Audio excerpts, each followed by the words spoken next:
Legion just got outed, but please, let's keep Maestro on the DL.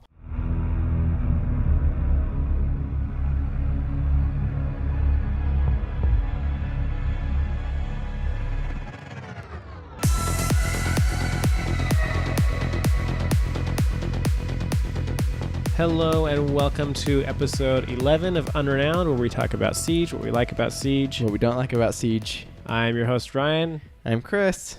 And wow, that was a great reveal, wasn't it? That was so awesome, seeing the new operators and how they work and everything you can do with them. And I can't wait to play Kaid or Kaid. I can't remember how they said it. So Kaid is technically the correct pronunciation of his name. And also Nomad. They look so awesome in all the video evidence that they showed us. Okay. This is false. We haven't seen it. Okay, here's the thing, guys. We normally record these on Fridays, and as you know, the reveal happens on Sunday. So here's what we're going to do. We're going to go ahead and record the majority of the podcast tonight, get through our Reddit posts and our listener questions, and then we'll come back and record what's going to end up being the first half of the podcast about the operator reveals on Sunday. So it's going to be edited a little out of order. We just wanted to give you guys the heads up. Can I make one speculation before it goes into... So there's been talk about how to pronounce Kaid, his name, right? So a lot of people have been saying Kaid, and then some people say like Kaid. Technically, the pronunciation is Kaid, which is very weird, but that's correct pronunciation. And so I'm just very curious to see how they pronounce it, because I feel like how they say it is usually how it ends up being said by everybody else when they announce it. Yeah, I would assume so. So I'm just excited to see how they pronounce it. What's the last person we had that was hard to pronounce? Dokubi, maybe? Yeah, probably Dokubi. People talking about Montaigne, though. Like, people say they get frustrated when people say Montaigne and not Montagne. Right. Which, the problem with that one is they never said his name, like, really before... Well, I mean... The game, like, just kind of came out. Like, because, like, with new operators, they show them off and then talk about them and stuff. Whereas, like, he was a base game operator, so it wasn't like a... Right. Well, also, like, according to my Russian-speaking friend, Kapkan is pronounced Katakan. Yeah. So it's like, I mean, whatever. Like, that's fine. Anyway, I'm just excited to see that. One more thing before we cut off here. If you haven't joined the Discord channel yet, do that. It's in the show notes. It's on our Twitter account. Get in the Discord. It's super fun. We've been playing games with people from there. We discuss Siege at a much greater level than you'll find on most places on the internet, where all they do is whine about communism. So, so we'll go ahead and cut off here. We'll be coming back in with our impressions from the thing, and then we'll hop back in for Reddit stuff and listener questions.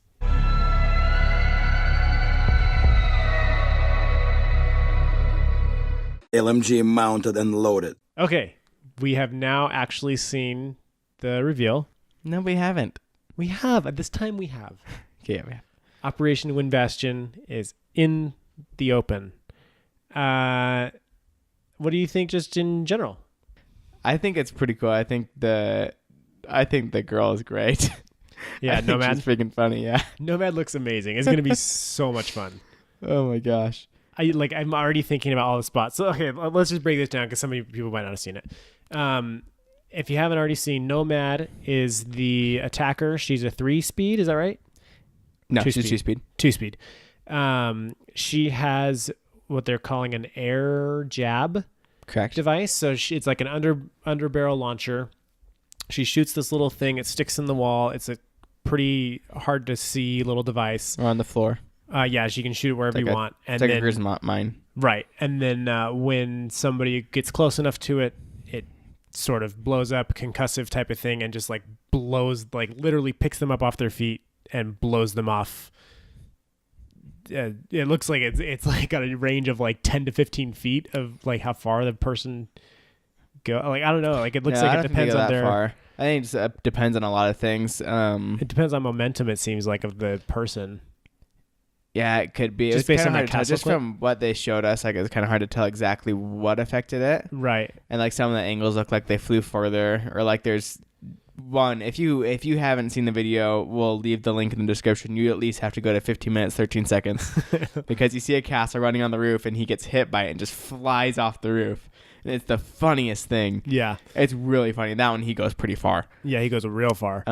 So it's the same as I think they're called the primes from Outbreak, or alphas or something. Smashers. I don't know. I didn't play Outbreak and I feel really bad about it.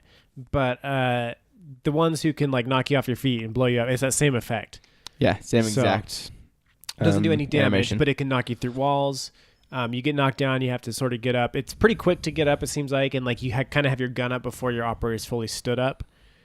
But no damage. It's just like a stun type of thing.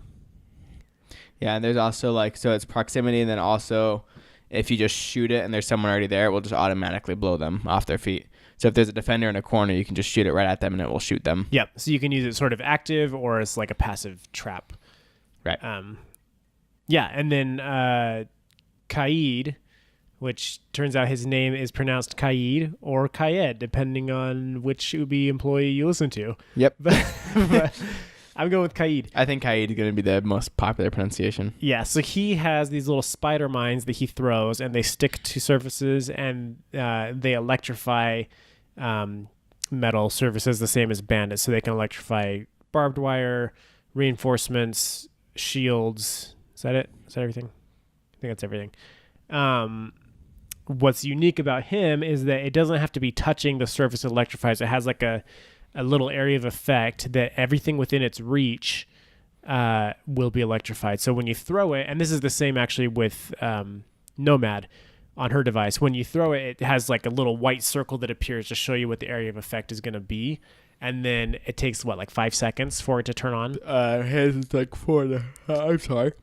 4.5 seconds to turn on. Okay, so yeah, you'll see the little white ring for 4.5 seconds, and then it will activate and electrify whatever object it is touching within that area of effect. So he can electrify multiple things with one device. Yeah, so he can get like a deployable shield, and then on the other side of that's a barbed wire and a reinforced wall, all with one device. Right. So that's really going to affect the way people place their gadgets and stuff, I think. Yeah. Secondary gadgets. I think it really will. It's going to be huge. He also, so they haven't said specifically yet, but it looks like they've changed completely the effect of what electricity looks like on walls and on stuff. Yep. So it's very noticeable now. Yeah. It was very noticeable before, now even more so. And we're not sure yet if that's going to have an effect on Bandit as well, but we're thinking probably just all electricity is going to look very bright and blue and exciting. Yeah, it's cool. So just the two of these guys, which one are you more excited for off the bat? Nomad, for sure. Definitely Nomad. I think so too, just because her ability looks really fun. Although there's this little drawing on Reddit. Have you seen that? Where it's great. So it has like there's 4 pictures, little comic, and it's drawn by like someone that doesn't draw, obviously. Not an offense, but anyway, it makes it better. There's a claymore. Okay, so there's a door, and there's a claymore by the door, and then there's a nomad like on the other side of the door that she had shot at it, and then it shows like the attacker running out, and the nomad blows up, and it shoots the attacker, and the next screen is like the attacker getting blown up by the claymore that he got shot into. Defender. But yeah. Yes. Yeah, Defender. That's awesome. It was like the title was like Pro Strats with Nomad or something. Yeah. It's really funny. But I see stuff like that happening, or like stuff where it's like it's gonna throw them off the roof or something.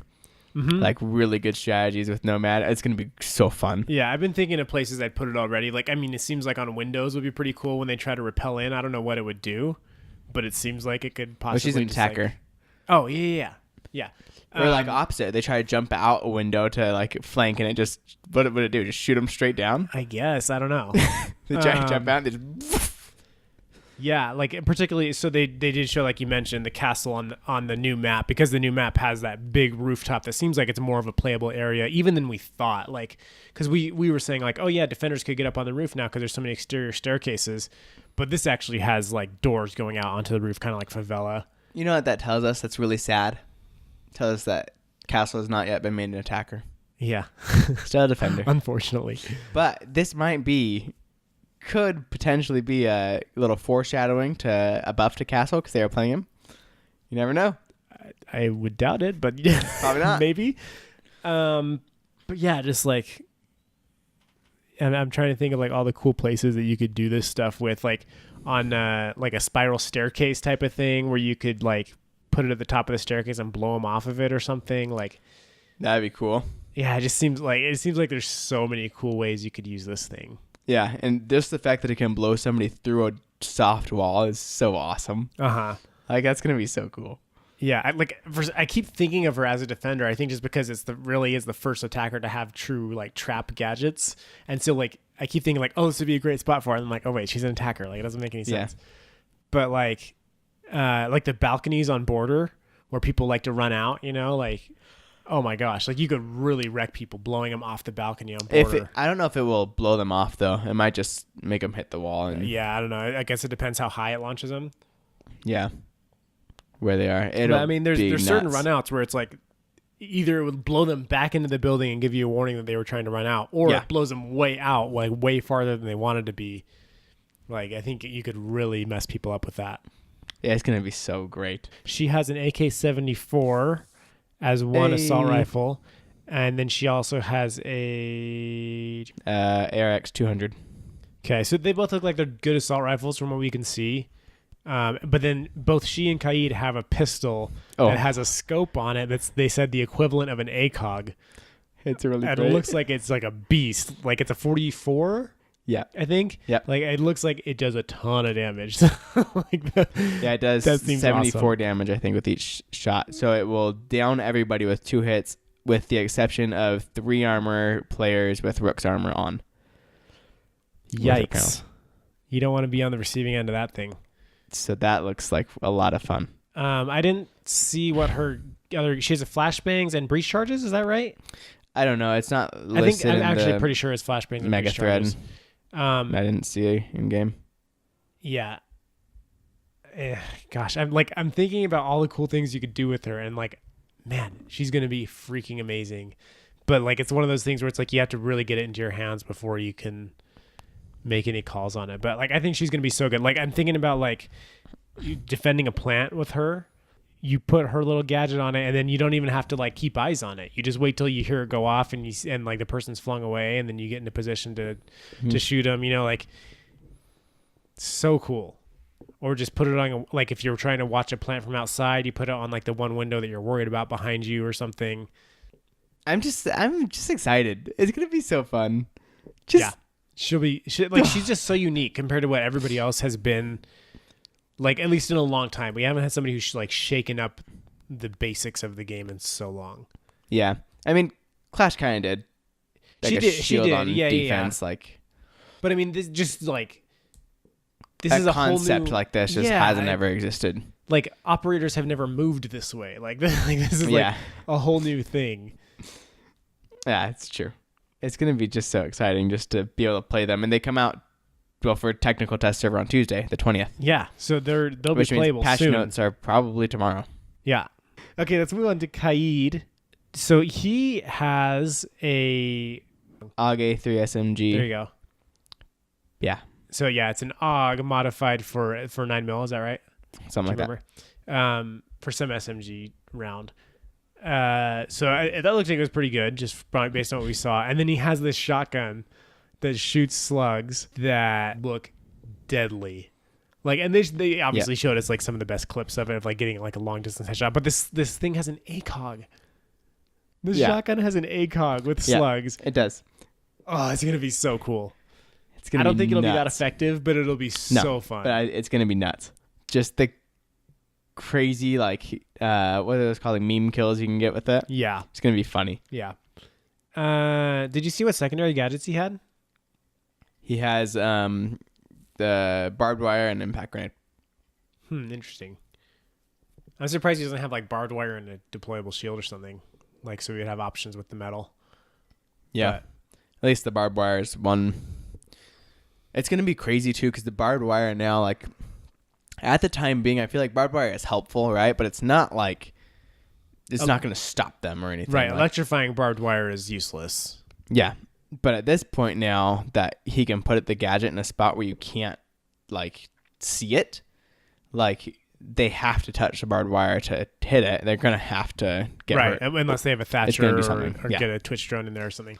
But like, I mean, I'm thinking about it on like the chalet garage where you've got that garage that you want to electrify, and then you put a barbed wire down on the drone hole and you just electrify both, and Twitch can't get in. There you go. They're like, that's amazing. There you go. And like one of the things I actually really love about Kaid is that Thatcher is basically getting a buff, right? Yeah. Thatcher is becoming much more of a critical operator to have. Right. Another cool thing about Kaid is apparently he was created from fans that put him together. So pro leaguers. Yeah. So they took their star players at E3, people that were Rainbow Six Siege and other games, and took them all together and said, we want like this. Okay, so it's not pro league necessarily, but like Ubisoft. No, they're star players. So I was technically a star player. I didn't go. Right. Stupid. Okay, yeah.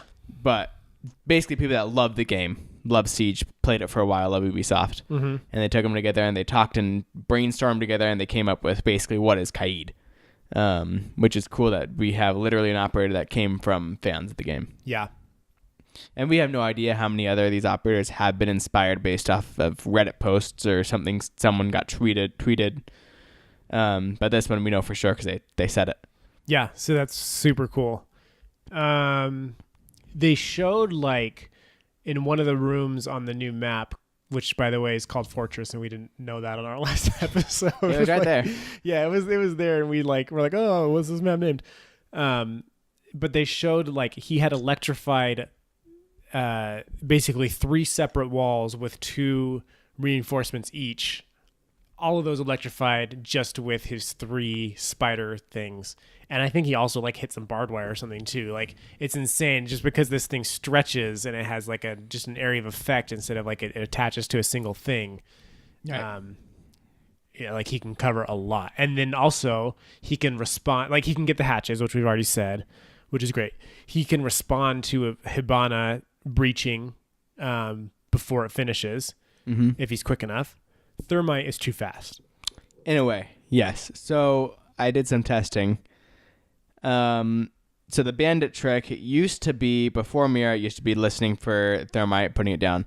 Now that you can see it, it's gotten significantly easier, right, to be able to see him. So bandit takes like 2.5 seconds to put down his battery if he has it already out, like ready to go down. Takes 2.5 seconds. Takes Kaid 4.5 seconds for his things. That's 2 seconds longer.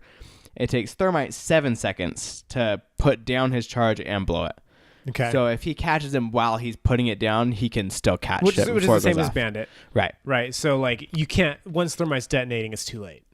Yeah, right? Almost. You can get it like if you're like at the same time, you can stop it. But if it's gone first, like it is too late. Yeah. Most of the time, if it's going off, you're going to die as Bandit trying to put down a battery. Right. So with Kaid, though, you can, they say that the Bandit trick doesn't work. That's why you need Bandit, but it does work. Like if you catch him while he's putting it on with a mirror window, which you'd probably have, you can stop him. Right. Yeah. So yeah, I think that they were underselling how much Kaid is going to replace Bandit.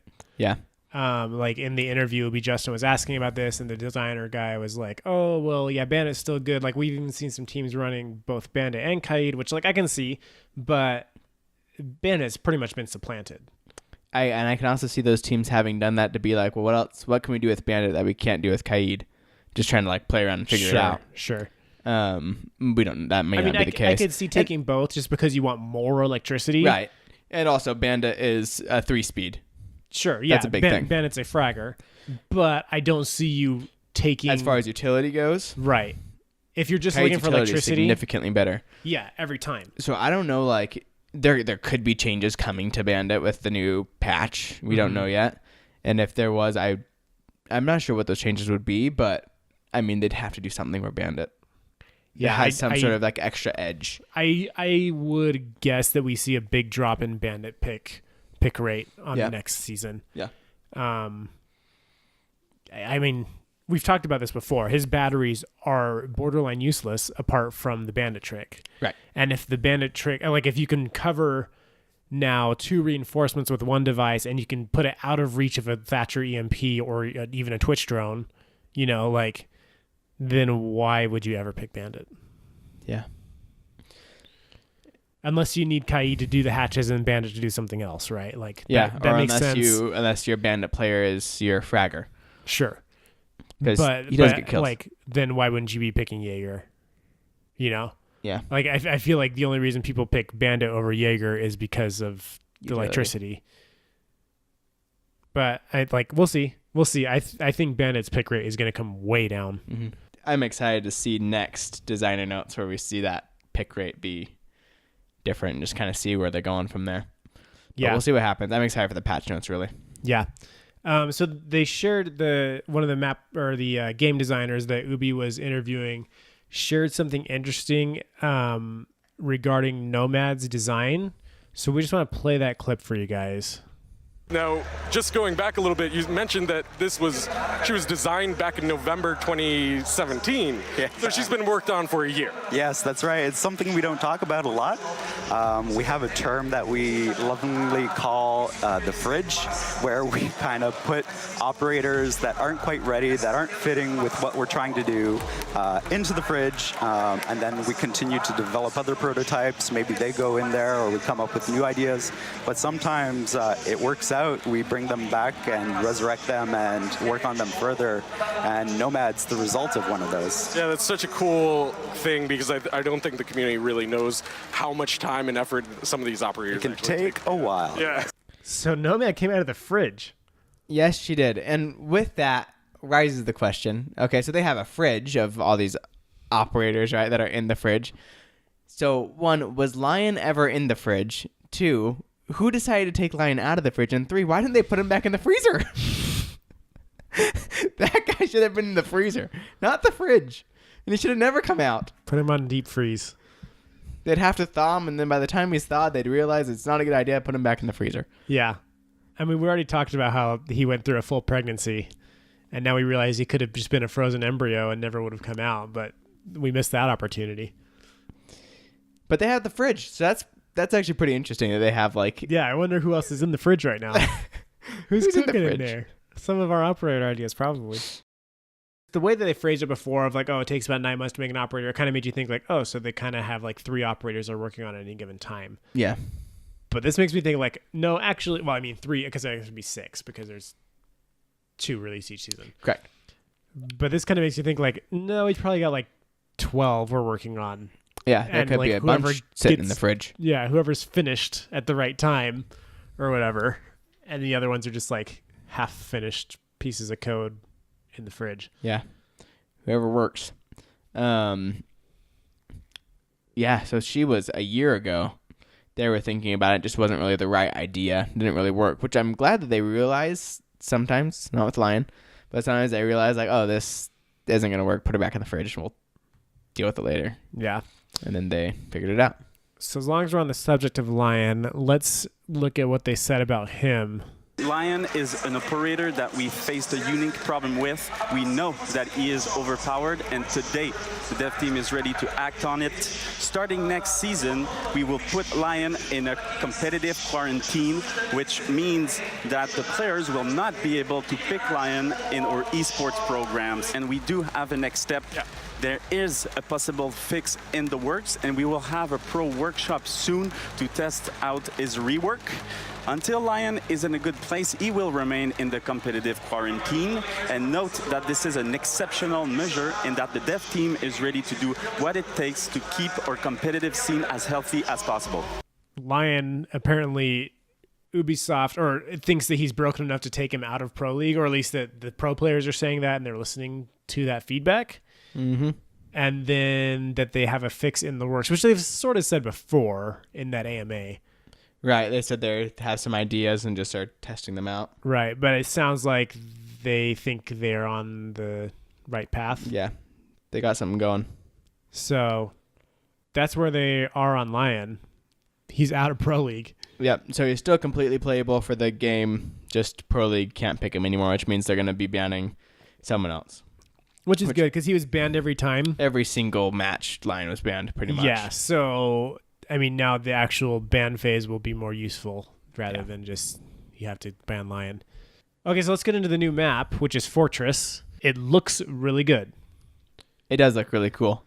I'm excited for it because they said this is one. So Obviously, they're going to talk up their new stuff, but they said this is one of the best maps they've made due to the fact that they've had 4 different pro sessions of pro players playing the map, telling them what they need to do, them changing it, pro players playing again, changing it again. So the map used to be 3 floors. It used to be a basement and 2 floors and bigger, and the pro players said it's too confusing. They took out the basement and made it smaller. I think it was too big more than confusing, wasn't it? I don't know, because they said they also simplified some rooms. They said it needed to be simpler. Yeah. And so they did that, and they still said it's one of their largest maps, which is interesting to me because it doesn't look like, if they're just meaning like the whole map in general, like the outside and inside, then okay, yeah, maybe. I don't know what they're including, but like they did say at one point that he was saying like it's still one of our largest maps even after we've cut down some of the things like the basement and some of the rooms outside, which like the rooms outside, if you're including the exterior, that wouldn't affect how big the map is, right? So it almost makes you think he's talking specifically about the interior of the map being the biggest. Right, I'm excited. I mean, you have to play it to find out how big it really is. Sure. It looks like sometimes it can be bigger than it feels, and vice versa. Yeah. Like, I'm trying to think of a good example. Like Oregon, I don't think is that big, but it feels really big because it's sort of indirect. You have to sort of like run around a lot. That's true. And just like, I mean, if rooms are bigger, if there's just not that many, if there's like a bunch of little rooms, maps can seem a lot bigger and more confusing.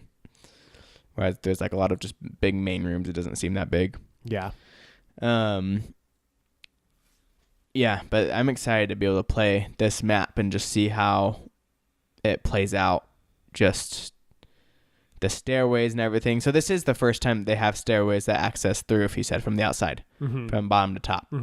And so like we sort of misunderstood the roof before. Like I was thinking it was more like a sort of a Hereford base type of old Hereford base type of roof where it was like just sort of an exterior feature, but it's actually more like favela where there's like actual doors that come out onto the roof, and the roof is more of like a playable area of the map. Yes. Or like a canal or something like that. Yeah. So, but I mean, it sounds like there will be a lot of actual like gunfights happening out on that roof and flanks and stuff.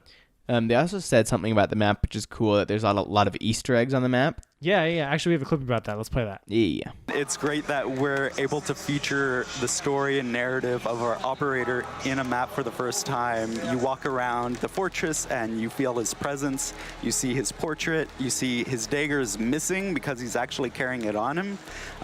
And so that was just a great way of tying together these operators to a specific location for the first time. Yeah, and plus there's a lot of Easter eggs in there as well. Yes, there is. Saw the Tachanka turret on the top. Yeah, I'm sure there's a lot more. No spoilers, but you have to be pretty creative with your drone to find something. There is a really tricky one out there. There is. Yeah, cool. So he pronounced Tachanka. Did he say that? I didn't hear that. Tachanka. He did. See, that's interesting, though. You have to be tricky with your drone, which means it's probably somewhere high, or I guess it could be low, going under something. Yeah. How long till you find that Easter egg? Oh, me? I don't think I'll find it. Someone will find it, though, within probably like a week of the map releasing. You're like the king of drone spots. I am pretty good with the drone, but I'm not going to waste my time. I'm going to play the map instead of being on my drone looking for an Easter egg. All of those Easter eggs will be posted in a Reddit post in like the next day. Yep.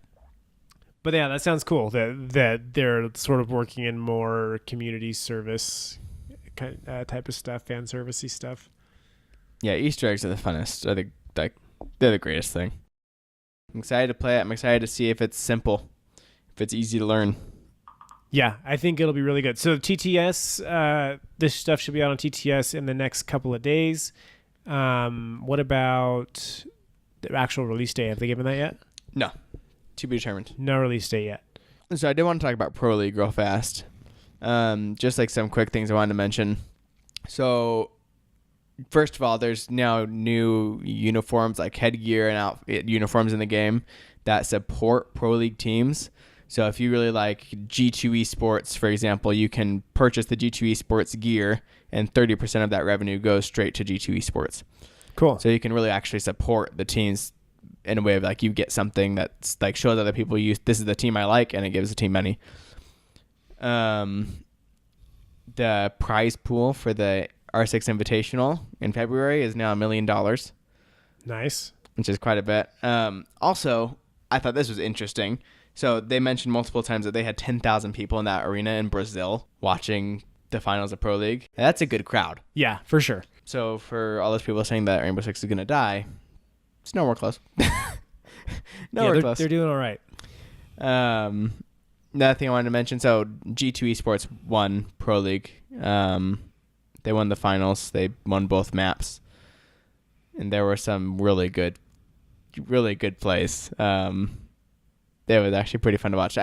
Pro League, I tried watching it a long time ago when it started, and it was hard to watch because the players were good, but they made a lot of mistakes still, because I just feel like the game just hadn't been out that long, where it was like the players made a lot of mistakes that were like, why did you do that? And then also the announcers were awful. Like, they just did not know what they were talking about. Yeah, they were trying to learn, and it was not good. Yeah, they're trying to learn how to commentate a game that's really quite different from any Most other games. Yeah, game that they didn't really understand all that well. Now it's gotten significantly better. Yeah. The announcers are a lot better for the most part. They know that there's some things that they say, so I'm like, what? That doesn't really make sense.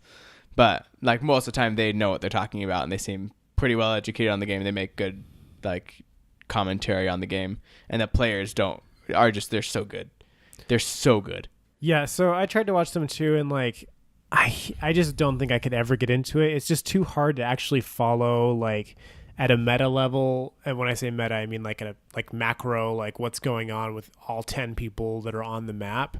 It's just because they're switching from first person to first person, and it's I need this from one team's perspective or something, or I need an overhead view, or so I want to understand what's going on and not just watch basically highlight clips of people headshotting each other. You know what I mean? It's just once it gets down to where it's 2-on-2 or something, and it gets a lot smaller, then it's much easier to track what's happening. But when they're unfolding their strategy, it's they're switching between people, and they're trying to find the right guy to switch to. So they switch to 4 different views to find the guy they're looking for or something. And it's this is unfollowable. I don't I understand this game. I know this game, but I can't get a sense of what's happening. Yeah, it is hard to follow when they keep switching, especially between teams where it says 3v4 and then it switches to the other team. Wait, what team is 3v4 now? You have to look at the top to figure out who just died or what team just died. Right. It is kind of hard. I mean, and there's games like Counter-Strike, which are pretty similar, but in Counter-Strike, there's only you can't change the flow of the map, right? Whereas in Siege, it's you're opening new holes and stuff, so you can't see from one perspective and anticipate what can happen around that person. Right. So it just makes it the map so looks much harder different all the time. Right. The map's evolving. And so it's just harder to see. It's almost as if you're watching a football game, but you saw it in first person. It's okay, I see what the running back sees, but I have no idea what's happening on the field. Where's the ball? Yeah. I don't know. It to me, it's just it's kind of fun to watch, and they are really good, but I don't have the. I'm not getting out of it what I want to. Right. It is also hard to watch when you can always see the outlines of the enemy, because you just the whole time you're thinking no, why are you looking? Right there, there's man. Nobody. Yeah, they're he's right around the corner. Be careful. Just they're shoot. there's nobody over there. Stop looking that way. Through that softball, just shoot. That exactly. It's it's hard because it's that they can't see that, but it's hard because it's oh, don't do that, don't do that, don't do that. No. Oh. Yeah. Yeah. And the fans kind of were. They'd start getting really, really loud when someone did have that, where their reticle was over something or someone. They'd go ah! Yeah, the and fans the players don't really away. notice because they have no idea what they're talking about. Right. There's 10 other screens. They don't know what the announcer's looking at, so it's it's hard for them to know what's going on. But yeah. Anyway, it is hard to watch with the outlines, because it's oh, why did you do that? And you realize well, he couldn't see that there was a guy there. Yeah. No. Yeah, so I caught a couple matches, and overall it's kind of fun to watch. There are really good players, and there's some cool stuff to see in there, good strats and stuff. What's that guy's name again? Kanta something. Kanta Karate. I think they just call him Kanto. Kanto Arkady. Yeah, Kanto Arkady had some really good plays in the last final match. Yeah, that dude doesn't miss. He's good. He's really good. He had a 4K on bank, and it was it was amazing. It was one of those things where it was he got into the objective, kind of like where they all were, and it's like where it's just kind of chaos. Like, oh, like they're in, like they're here. He's here. He's right here, and nobody can like understand like where he is because it's just so fast. Right. It's like one of the you're like watching, you're like, oh. Just watching it go down. Oh, it was great. Yeah. It was a really good play by him. There were some like plays like that were like made it worth the watch, but it was a long. Yeah, like I mean, those highlights and stuff are really cool, but like I think like as an event altogether, I don't think I could ever get into it. And like it's so long. Yeah, it is long. so long. Like a single like set between two teams takes like 3 hours or longer. It's like this that is one was like an hour and 45 minutes. The last one was pretty quick because G2 was dominant, but I watched some that were more back and forth, and like I like went to like get lunch or something. Like I went and like ran errands and came back, and it was like still the same match, and I was like, this is way too long. Like this is like a football game for like a single set. Like this goes all day long with games like that. Right. I don't know. It's just too much for me. It's interesting though. It's a cool scene. There's obviously lots of people that like to watch it. So if somebody makes good like highlight clips of Pro League, just somebody link me to that channel. 'Cause that's what I would watch. I'm sure there's Pro League highlights that you can just look up. No, I know, but I want the person who does like their whole channel is just like a breakdown of the last Pro League and the highlights from it. Yeah. In like 10 minutes. Okay, let's bring it back to questions and Reddit posts.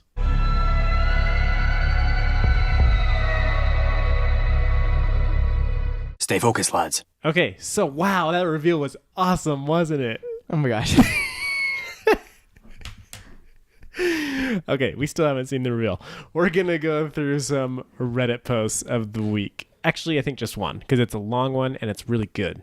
Yeah, so this is actually, Ryan just said this a second ago, one of the better Reddit posts we've seen posted on the subreddit in a really long time, aside from all the ones that I post.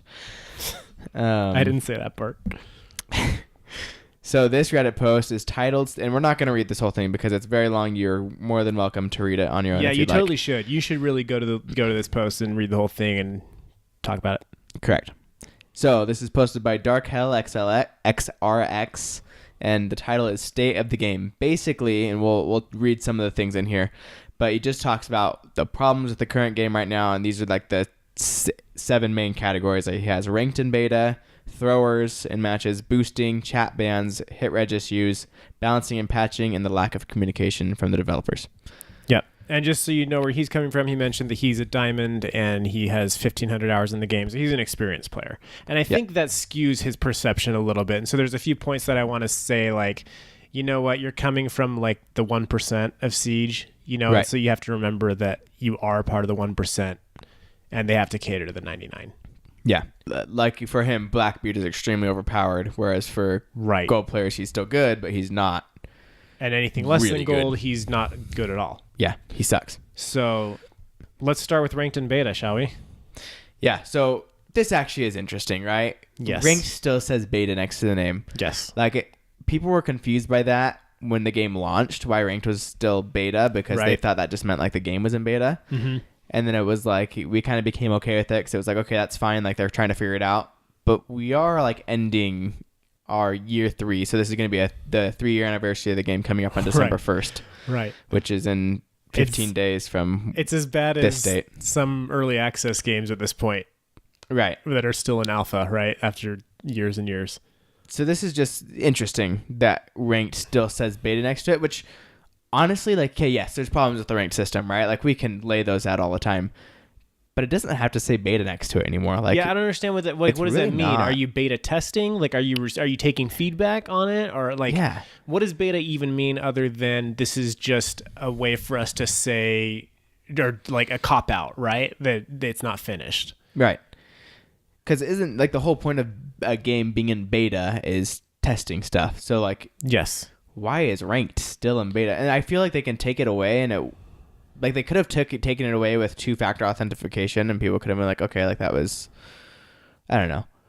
They could have taken it out at any time. Any point. And nobody would, like, it got to a point where I didn't even notice it was there anymore until people started pointing it out. And then I was like, yeah, wait, why? It does still say that, yeah.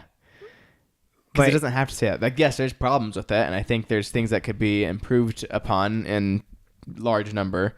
Yeah. But it doesn't need to say beta anymore. Yeah. We actually had do we have a question? I think we had a question about ranked and some of the problems in it. So we can go through it a little bit more later, but like, and he kind of goes through it in some of these other topics. But yeah, it just like the beta designation at this point, it's like, okay, well, give us some indication of what needs to be accomplished in order for it to come out of beta. Right. And like, if it's beta, what's the point? Yeah. I don't know. Yeah. It's just confusing. Yeah. And, you know, they could, there's some things that I think might come with this reveal and these patch notes that could change a lot of the things that are in this post. Could, and hopefully do. And they very well might not. But I think a lot of the things that he's mentioning could be actually coming up pretty close in the future. And by the time people are listening to this podcast, we'll know whether or not that is accurate information. Yeah, we hope so. So yeah, that's basically his whole point. Like, why is it in beta if this is like the game is 3 years in? Why is it still in beta? He also brings up the lack of bans, like banning operators on the other team to be played against in ranked. Yeah, which they did mention was coming in the future a while ago. That was like 6 months ago. Yeah. That might be exaggerating a little bit, but it was a long time ago. They said pick and ban was coming. Right. So I could see that's one of the things that I could see coming up with this reveal coming on Sunday. And that would be a great time to remove that beta. I'm actually trying to remember whether they actually did say that or if we just sort of inferred that. I don't know. It definitely came out before I came home because I remember coming home and it was supposed to be a thing. Well, pick and ban coming to custom games was what they for sure announced, and that exists. I'm just trying to remember if they actually announced it for ranked or if we have, as a community, sort of just like expected it was coming. That would at one point the next step. It would be a good thing to have, especially. And again, this is where ranked comes into like in higher level games. It needs to change a little bit, especially with this pick and ban. I don't think copper players need to do pick and ban just for the sake of. I don't think they know the game well enough, and I mean at the same time, how do you want everybody to play the same game, right? You don't want people to like. So disregard what I just said. Yeah, I think, but it is very important for the diamond and platinum players to be having this. If anything, I think like to make Ubi's case a little bit devil's advocate here, like they're probably a little bit nervous about introducing a system that lets players turn off operators that other players have purchased. You know what I mean? Mm-hmm. So if I just bought Lion and everybody agrees the Lion is broken and I spent money on Lion, now you're telling me because other people don't like the operator that I bought, I can't play the operator I bought. Right. And I see that being a problem, a real problem for them with their relationship with their customer. Right. Right. I mean, maybe the answer is to play casual, but at the same time, like that's I hate that answer for anything else. Like, oh, you don't like it, go play casual or go play ranked. Casual sucks.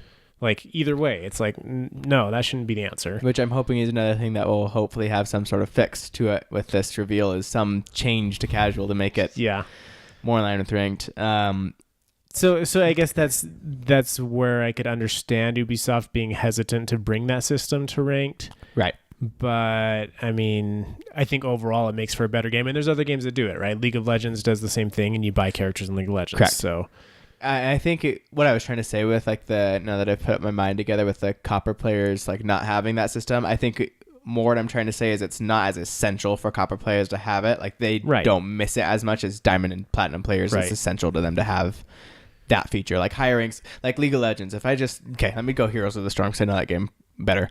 Heroes of the Storm, which doesn't have pick and ban. But like at a lower level of Heroes of the Storm, I wouldn't really like realize or care that we're banning certain people. Like I would just pick someone that everybody else is picking or whatever and be like, yeah, let's ban this guy. But at a higher level of the game, I'd be like, yes, this person needs to be banned with the meta that we're going to try to use in this game right now, or the strategy we're going to work on. We need to make sure these operators aren't here. So like the higher level you go in a game, the more little details are going to matter. For sure. Although, like, I think you're right when you said that it should just be the same for everybody. And I think what it'll turn into is copper players will just ban different operators than higher level players will ban, right? Yeah. And they'll be banning Kavera and Clash and, you know. different players, different operators. Yeah, and I think high level players are going to be doing a lot more. Like, I could see some operators being banned consistently, but I can also see them being like, we're doing this strategy. These are operators that are getting banned, and people on the other team are going to be like, oh, what the freak? They banned, like, I'm trying like Zofia and someone else. Like, that's weird. Yeah.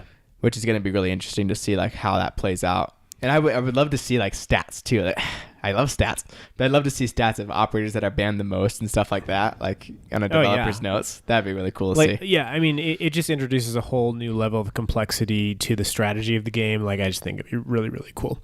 So let's move on to his next point, throwers. So here what he's talking about basically is people who are like downing their entire team with Cav and just like griefing their team and costing their team the game for no apparent reason. I don't understand. Like, I get how that'd be kind of funny to troll a team once in a while and do that, but like people who are just like consistently doing this every game, like I don't understand where you're getting any enjoyment out of that. Right. But I mean, this like getting into the mind of a troll is like a fruitless endeavor. I don't know why I even bring this up, but like I can tell you the response that I received one day, and we can link the Reddit post to this because this is just great. So I was playing a game. I was solo queuing. And the discussion on our team started, like, we were playing pretty well together, and we were, like, getting along pretty well. And they started talking about, like, throwing matches and how annoying it is to have, like, throwers in games or whatever. And some guy was like, I've had throwers. Oh, yeah, you brought this up before. Yeah, I have, but I'm going to bring it up again because we have more people listening. This guy was like, I've had throwers in my games for the last few games, really annoying. This other kid's like, yeah, it is really annoying. Like, I hate it. And he's like, sometimes I throw. He's like, but let me explain why. And this guy's like, oh, like, okay. And the guy's like, I throw because what I like to do is I do this like challenge for my Twitch. So I throw to get myself down to copper and then work my way up. And I do it just to help the other players down here to work their way up. And this guy's like, okay. And he's like, does that make sense? He's like, that you understand? I was like, what? No, I don't get it at all. That's not helping what do you anybody. Mean? That doesn't help. No, that screws over all the people that you trolled. Everyone involved. And lost. And boosting bad players to a higher rank where they're going to get smashed doesn't help anybody either. No. It was so stupid. I'm doing this challenge for my Twitch. Oh, you punk. Yeah. You little jerk. That is so annoying. I hope nobody's watching him on Twitch. I wouldn't be surprised. But anyway, that is one reason why people throw. And made no sense. So one gripe I do have with this Reddit post is that he points out a lot of problems without brainstorming any solutions. And he does offer some solutions, but like in this case in particular, he's just whining about how there must be a fix for this. So what's the fix? How do we stop people who are griefing with Caveira or whatever else? Right. I think where his problem is he just says there's like no way this can be easily fixed. Like that's like obviously it can be fixed, but our job obviously isn't like to fix the problems, to kind of point them out. We're not here to program the fix, but I think that it's irresponsible to just whine about issues without offering a solution, don't you think? Right. Yeah. So like what would you do? Is it a player reporting system? I mean, that'd be really useful to have that. I mean, you can do that now. You can if you catch a clip, you can report it to Ubisoft support, and 100% they'll get banned. I've seen it happen. Yeah, like I've seen it happen with multiple players that I've reported through that. The problem is that system is kind of unknown. Not even that. It's just like prohibitively time consuming. Right. Record a clip, upload it, submit the link, fill out the whole... I mean, is the fix just that they need to implement like a game recording system? Yeah, I was just thinking that. Like, Rocket League, Call of Duty, Halo, these games all do this where you can record the game afterward. If you could just like flag a moment in the game and send it to Ubisoft with like the recorded version of it, wouldn't that fix it pretty quick if they were getting like these verifiable reports? Right. Yeah. I think that would be a good solution to the problem. I just think like the problem is with us giving solutions. Like I have no idea how it works with their code at all. Like, well, I don't care about their code like at all. I just like how do we like what would the fix be as far as I have no idea. Like, is it an auto ban system? Is it a community reporting? Is it some kind of community like moderation? I mean, yeah, moderation helps a lot, having moderators.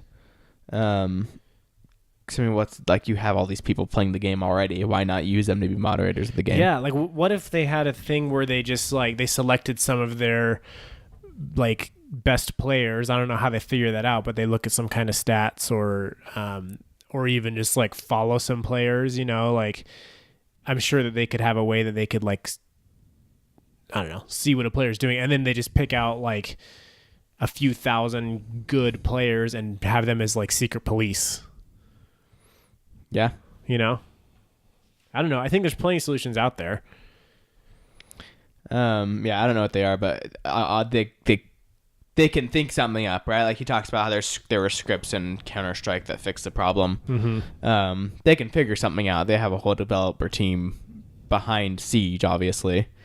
They can figure something out, right? They can fix the problem. Yeah. Boosting. So he's basically talking about a high-ranked player queuing in ranked with their low-ranked friends. Right. So the problem with this, again, is the whole casual thing not being like ranked. Because so there's two things. When you're a diamond player playing with copper players, first of all, you're going to wreck the other team. But on the other hand, if someone on the other team is like kind of good, or you have a few guys on the other team that are kind of good, you're going to get dragged down in rank because your whole team sucks, right, compared to you. Right. And also you're expecting your team to do stuff that they're not doing, and you're getting killed because your team's not playing smart enough. Yep. So it has those like two sides of it where it's like it's kind of fun because you can wreck other players, but at the same time you could get pulled down in rank. And I think most diamond players probably don't want to play with their copper friends in ranked. Probably not. The issue of getting pulled down in ranked. So it's like if casual was more like a game type that was fun to play, that you could play, I think that problem would kind of go away. In a way, I think it still exists, but I think it would go away. But it really does suck to tell people they can't play with their friends.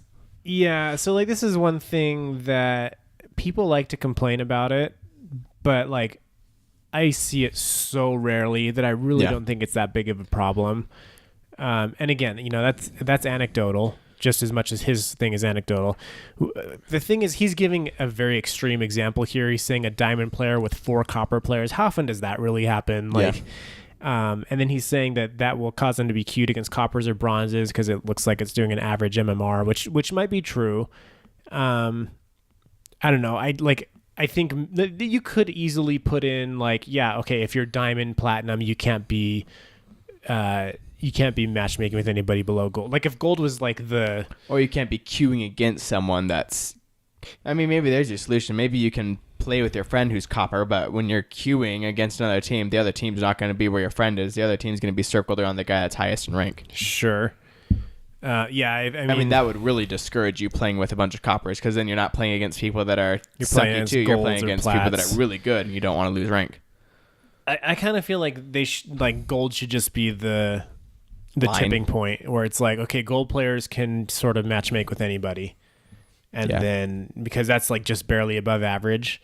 And then it's like if you're platinum or diamond, you can't queue with your silver and below players. Yeah. I don't know. But then the problem is what you're going to end up with is people are going to have a second account and they're going to smurf for that account. And then when they get ranked too high, they'll go and throw games so that they can play with their friends. Yeah. So I think actually a good solution is circling it around more of the higher ranked player. Yeah, where you match against. Right. So if you're constantly playing with your friends and you're a higher rank, you'll go down to where your friends are, because that's where you should be together when you're playing together. Yeah. And your friends would get, theoretically, more experience if you're playing against more elo. If you're playing against a higher rank, they'd go up faster because they're playing against people that are apparently, according to the system, 4 times better than they are. Right. Like, honestly, I would be okay with just not letting it happen, I guess. The more I think about it, it's like, okay, let's just... I would not be okay with saying you can't play with your friends. That would suck. But it's casual. Yeah, but casual sucks. That's the whole thing. I know. Casual sucks. I agree. I don't like that at all. I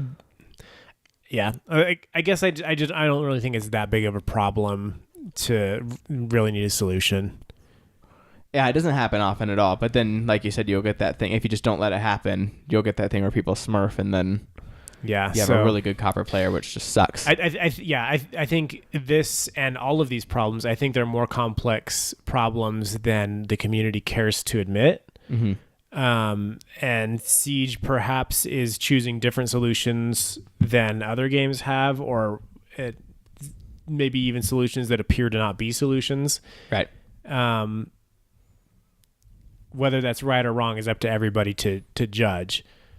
But I do think that we should cut Ubisoft a little bit of slack on some of these issues. On some of them, I agree, like, this is wrong. But like on this one in particular, I think we're taking the most extreme example and acting like that's the standard. And like for the most part, when I match against people, they're all pretty close to my rank. So. Same. That's what I've seen. This next one is a good one. Chat bans. So this is a problem, and this is really dumb. Yeah. So basically talking about how it automatically bans you for saying certain words, Nibba being one of them, Pocky. There's a bunch of random words you can say that will automatically ban you, even if you don't know or weren't purposefully trying to get banned. Now, the real biggest problem with this is people can have their name, their Ubisoft name, be a name that's bannable in game. So someone types the player's name and they're banned. And it just sucks. Like, it's really just stupid. Solution to this, just get rid of the freaking auto ban. Like, it is annoying when people say words that are completely inappropriate or racist or whatever you want to call it, and not okay at all. But that's what reporting's for, right? Rocket League has a great reporting system where you report and it sends a chat log to the team. The team can look at the chat log and ban them. So if you see people doing that, you report. It should freaking save the chat log, send it to the team that reports and bans people, and they'll ban them. I think this, again, it's a little bit overblown. I agree it's a problem, but just don't type offensive things in chat. And like, there are some keywords out there where it's like, how was I supposed to know I couldn't type that? Right. And so like, that's stupid. Or like the thing where like somebody has a name that's bannable and they ask people to type their name, and that was a good one. That was great. Like, it's pretty very well good. Played. It's pretty good. But like they just shouldn't have the system in there. If it's not going to match the system for the names, it shouldn't be there. Like, it should be manual reporting, and they should respond to the manual reports. You know what's funny too is there's also the other way around, where certain names that you can't type in for your player name, you can type in game. For example, my username, I had to have Ubisoft put it in themselves because it wouldn't let me do it because it has hell in it, HELL, and just hello. And so they wouldn't let me do it. So I first had the name as HE capital I OOO. And that was really annoying when people tried to add me as a friend. So I just messaged them, and they were really nice and fixed it for me, made my name what I wanted it. That's cool. But you can type that in game and it's totally fine. But you can't. I don't know why that's a banned word for usernames, honestly. It's like, that's really ridiculous. Especially since it's part of common words such as hello. Or like Michelle. Or like, another one. You know? Helen Keller, you know? Well, that's not how you spell Helen Keller, but good try. 1L. 1L and Helen. Oh, yeah. The one thing about this, like, chat ban argument that people always bring up that I think is kind of silly is like, this is an M-rated game. Like, it's a game for adults. The game's rating doesn't mean it can have offensive content. Like, they don't say, okay, this game's rated M, so we can put all this offensive stuff that we want to into it. And we can allow all this offensive stuff. Like, or it doesn't. It's not like a rule set, right? That like, oh, okay, the game's rated M, so all this is allowed. That's not what it is. The game is rated M by a third party based on what was in the game when it was created, and explicitly, that rating does not include online interactions. That's printed on every single game that comes out, that the ESRB does not rate online interactions. It has nothing to do with the rating of the game or like whatever. And Ubisoft does have the prerogative to decide what is a bannable offense in their community. 100%. This is their product. Whether or not you paid for it, this is their product in their community and their service. And they can choose who gets to use it and what gets to be said and done on it. Now, that said, I think the way they're doing it is bad. Like, I agree. But like this M-rated game argument is stupid and should stop. Yeah, and it's brought up a lot for the whole censorship thing too. Yeah, like this is an M-rated game. It's like, yeah, and it's M-rated because you're shooting and killing people. Like that's why it's I don't really want to touch on that again, but the game still hasn't changed. I still get to play Siege. Moving on to hit reg issues. Now I can explain why this is a good one, and I can explain why this is really a problem in Siege. So basically, a lot of the time you'll see this and you will experience it 90% of the time when you're playing Siege. You get something that should have been a headshot. It didn't count as a headshot. They turn around. Wait. 90% of the time? Like 90% of the time you're playing, you'll find this happen to you. So it happens on 90% of the cases? Or like, what do you mean when you say... like 90% of the time when you're playing the game, like playing a match. You play one match and 90% of the time you'll see it happen once in a match? No, like 90% of the time that you're playing the game... I'm just saying, like, when you're playing the game, you're going to see this happen. Okay, I'm just saying that statistic is bull. Well, I'm just throwing out, like, a number. Okay, yeah, and I'm saying don't throw out statistics that are just out of your butt. That's what I'm saying. So, a lot of the time when you're playing the game... Okay. I'm going to say it. 90% of the time when you're playing, you're going to... People do this all the time. People do this all the time. They always throw out, okay, well, you shouldn't, especially when you're talking about, like, a specific issue, right? Fetch. Sure. Statistics mean something. Well, I don't think anybody thought that I was a real statistic. Okay, well, I'm just throwing out a number that's large number that I'm saying like this is going to happen a lot. Okay, well, I'm debating the frequency with which you're saying it happens, I guess. Oh, okay. Well, I think this happens a lot. Where you play the game, you shoot someone that looks like should have been a headshot while you're playing the game, and it wasn't a headshot, or they shoot you that shouldn't have been a headshot, and it was a headshot. Mm-hmm. That happens, and it does happen. It is a problem. Now, the reason this is a problem in Siege is because Siege has the one headshot mechanic where you get hit in the head, you're dead automatically.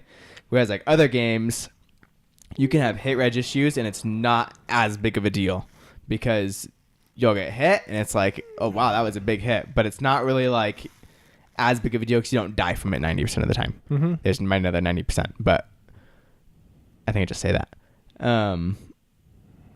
A lot of the times, like with Siege, just because that kills you, it makes it much more big of a deal, which makes it hard to do hit reg stuff because it really does have to be pretty exact. Yeah. Yeah, it's a problem. I see it. It happens. We all see it. It happens. I think there is there's a discrepancy between how often like high ranked players notice it compared to the rest of us, and so like I want to give the benefit of the doubt to the diamond and the pro players who are saying it's a problem, because I know that when you are more experienced and when you are like more skilled at a game, you notice things like that more often than other people do. Right. But that said, I also don't think it's as big of a problem as people make it out to be, and I think because people feel that it's a problem, because that's sort of the general consensus, they blame their death a lot. Yes, there's a tendency to consistently blame the hit reg every time that you feel like you should have won a gunfight. We played with this guy the other day. We beat him, didn't we? You're gonna have to give me more information. So we played with this guy the other day where wait. Yes, because we beat everyone every time. We played with this guy the other day where every single time he would die, he'd say OMG hit reg or something about the hit reg being wrong. Yes. Every single time he died. But every time anybody else died, they didn't say a word about it. So it's like we could all be complaining that you're getting lucky kills because of the hit reg and we should have killed you, but we're not. But every single time you die, it's because of the hit reg. Oh, he was bad. But every time you get a kill, it's because you're good. Yeah. Not because the hit reg sucks and you actually just got lucky. But we beat him and it felt really good because he was being a douche. Yeah. And I think we just barely won, but he was carrying his team quite a bit, but we won, and it felt good. But yeah, I'll agree. This is an issue, and it needs to be addressed in a better way. And they've done they've come a long way on it. I feel like, because like I don't see it as much as I used to. Right? Yeah, I used to see, and it used to be like a big problem and posted all the time. And they had Operation Health and some other things, and I feel like it is better than what it used to be. Right. And the other thing to consider too here is like, this guy who's played 1,500 hours and all the people like him who have played 1,500 plus hours, right? Like, you're playing too much. And like, I'm not saying that in like you should play less, and I'm not saying that in a judgmental way at all. I'm just saying you're playing so much that you're going to notice these issues a lot more, just based on like raw hours you've put into it, and they're going to bother you more, right? Because you're just that much more invested in the game, which is not a bad thing. Like, this is great that you love this game, and I love this game too. But like, I've played it since the beginning, and I've got like 500 or 600 hours. And I like, again, I'm not like judging or anything like that. I'm not saying like you should play less. Like, I think it's awesome that you've played 1,500 hours, and I wish I had the time to put into it. I'm just saying, like, just remember that you're just like, the raw amount of time you've put into it is a lot more than most people. And so it's going to feel like a bigger issue to you than maybe it really actually statistically is. Right. Another thing is, a lot of people will compare this game to Counter-Strike and be like, Counter-Strike has really good hit reg. I can't understand why we can't do it. Okay, well, CSGO has been out since 2012. CS Source has been out since 2004, and the original Counter-Strike released in 2000. So this game has been out. 2000 or no? It was 1999. Half-Life was 1998. 1999 was like the first beta of it, and then 2000 was. Okay. Yeah, that's right. That's right. So that game has been out for 18 years. It's basically the same thing, right? Yes, and also it's a much, much simpler game. By far. The maps in that game are like megabytes to load. Yeah, there's static maps. There's nothing changes. Right. And it's just hit scan, right? Like, that is a very, very simple game. And so when they're doing stuff, they don't have to worry about like, oh, this breach charge on this wall affects this in some weird way, so now we have to fix that bug. They don't have to worry about that at all. So their only worry in that game is, let's make hit reg better. Let's make hit reg better. I'm not entirely sure about this, but I'm pretty sure that Counter-Strike is a hit scan game, which is a much what does that mean?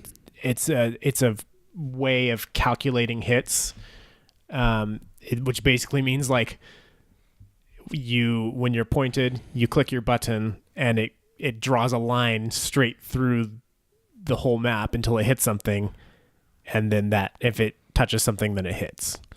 Right. Like, it's a simple way of approaching the problem. And Siege, like, even if you leave out breach charges and all that stuff, like, just bullets themselves have so much more to think about, right? Like, is this a soft wall that I hit? Is this a hard wall that I hit? Do I go through it or not? Okay. Is this an unbreachable surface that I hit? Or is this the player that I hit? Is this a gadget that I hit? Like, it's just, I mean, detecting hits and misses probably doesn't matter if it's a gadget or whatever, but there's so much more that it has to be calculated with the bullet that I just don't think that the algorithm is that simple as like straight line, did it hit a player, yes or no? I think there's a lot more going on with those bullets that probably makes it a more complex system. So I think makes sense. Like, all I'm saying is, I don't think it's a fair comparison against Counter-Strike, which is the same thing you're saying. And I'm saying, like, for an additional reason. Right.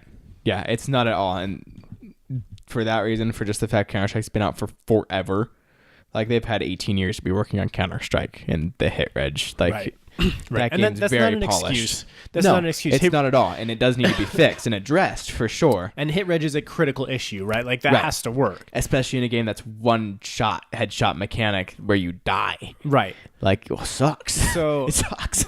To bring it back to Melee like I like to, in Super Smash Bros. Melee, there is a thing called phantom hits. And it's like, nobody really knows why it happens, I don't think, but just like maybe 1 in 1,000 hits will just phantom, where like you hear the sound effect, you see the like whatever, like the puff effect or something of when something gets hit, but nothing happens. There's no damage, there's no knockback, there's no nothing. And so like, you know, when you're a pro player playing Melee and that happens, like, you notice, and like it throws everything off, because you should have up smashed that person off the screen, and suddenly they're like still there. They're just standing there and they just forward smash you, and it's like, and they're also I think they're also kind of confused because they saw it happen. They're like, whoa, wait, right? Like you can sort of see just like a brief pause of like, what the heck just happened, but like, that's like 1 in 1,000, right? Or maybe even less.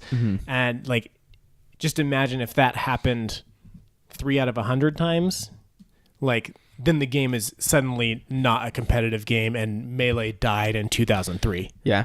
Right. So like, it's a big deal. Like, you have to register hits properly. So please do fix it. Although, again, I think it's overblown how much of a problem it is, or how widespread or common it is, but it is a problem. Agreed. Moving on to the next. This is the long Reddit post, like we said, but it's good. Yeah, seriously. What was this guy's name? Good job, this guy. Darkhellxrx. Darkhellxrx. Like I said this before, off podcast, but like even if I had disagreed with every single point he had here, I still would think this is like one of the best posts on the sub in a long time, because it's just like it's actually talking about the game. Yeah. It's not a drawing. It's not like a stupid game clip, and it's not whining about something. He's like actually talking about real issues that the game has. Right, and like while he is complaining, he like has so much time in the game that's like he's not just like whining about it, right? Like like he has a reason and he states why it should be this way, why he it gives shouldn't be or whatever. examples. Yeah, it's good. Let's go on. Balancing and patching. So basically, it takes them too long to fix stuff, right? Whether it's a bug or whether it's something that's off balance, we typically have to wait until mid-season reinforcements, if that, to get a fix for it. Right, and that it's just too long. Like, we need hot fixes. Why this is not a thing is crazy. Right, so one of the things that he says that I like love, so he talks about to fix your game all the time. He says basically like, screw the new operator, screw the new maps, screw the new mechanics, just fix what's in your game and not working correctly. Like, yeah, don't worry about these new operators and new maps. Stop putting like time and developing hours into these things that are new. Right. Fix the current stuff that's bugging all of us like crazy. Yeah. I mean, I've been a proponent of stopping new content in Siege for a long time. Like, I would love for the game just to freeze for a little while and like, one, have time to fix the bugs and stuff, but two, just like stop shifting everything right as we're learning how to play this game right. Like I feel like we're finally like in the state of understanding Maverick and Clash like to a good extent, and now we're about to see new operators. But like, I mean, we've got stuff to talk about that later. It's like, see, like it would actually be really good if they just like release 2 operators for a whole year. Like they go 6 months and don't do anything, don't release anything new. And just have patch notes that's just like fixing stuff. Yeah, Operation where people Health would be like, oh, this is so good. Oh, this is so good. Every single patch. And then they release new operators. Everybody's like, oh, this is so exciting. New operators. Like, finally, it's been a long time. Yeah. And it changes the meta again. Like, finally, a meta changes after 6 months of it already changing on its own. Yeah. Right? And then you go another 6 months of fixing stuff. And then, like, I would love to see a year 4 map that is, there's 2 new operators this year. That's it. 2 new operators, 1 new map for the whole year. We're going to fix stuff. The problem is that directly conflicts with their business interests. Oh, yeah. Because every single time they release a new season, people come back to the game, new players come in. I think also with patch notes, they get players returning to the game. Oh, yeah. Like mid-season reinforcements, people get hyped up for it again, come back. Like, it's again, that delicate balancing act of like, this is a product that has to make money. Correct. And this is like a form of entertainment that are supposed to make people happy. Right. But it's always going to be a product first. And like, we just have to accept that. And like, if you don't like the product, then move on to something else. Yeah, the whole point the game was made was not just so that we could all just have fun. Like the whole point it was made was for the company to make money, right? And of course, like I think that developers are passionate about their games and they want their games to be good and they want people to like them. Like I think that's a real thing. Mm-hmm. But at the end of the day, somebody's signing their checks and that person gets to dictate, what happens. And that person wants there to be a profit. And ultimately, that's good for all of us. And like, that's good for the employees at Ubisoft because they have a job and they can pay their rent. That's good for us because we have a game. Like, if there's no money, there's no game. Right. And if it would have been like, okay, we're not going to do any new stuff. We're going to release this game. We're going to support it for 1 year. And then we're going to support it for a year. And maybe we'll have like a DLC pack or 2.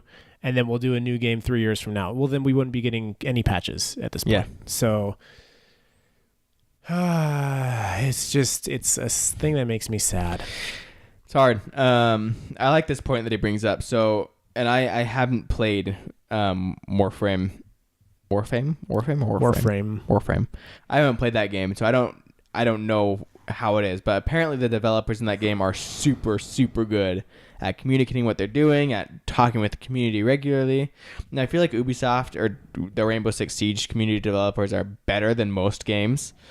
But I feel like there's always room for improvement, right? And there's some things that they're quiet on that I want more information about. And it would be good to just see like more of them saying, this is what's happening, this is what we're doing, this is what we're working on right now.